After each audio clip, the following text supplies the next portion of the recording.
Pasaga Huwebes, isinagawa ang King Charles III Awarding Ceremony.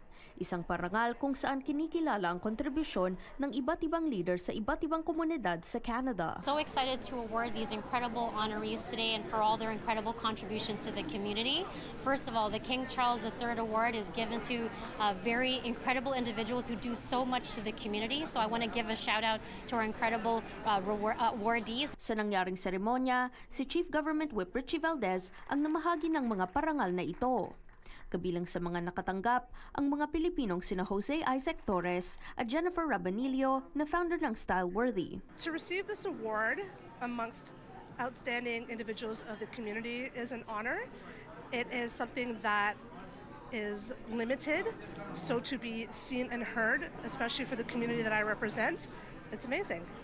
Ang Styleworthy ay isang negosyo na sinimulan ni Rabanillo matapos mapansin ang aniyay kakulangan ng Asians sa mga event.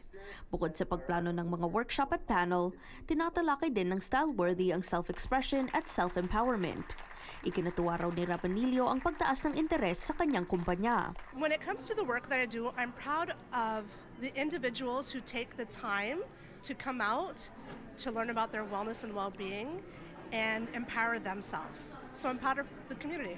Ginawa ang Coronation Medal bilang pag-alala sa koronasyon ni King Charles III noong May 6, 2023. Ito ang unang Canadian Commemorative Medal na ginawa para sa koronasyon.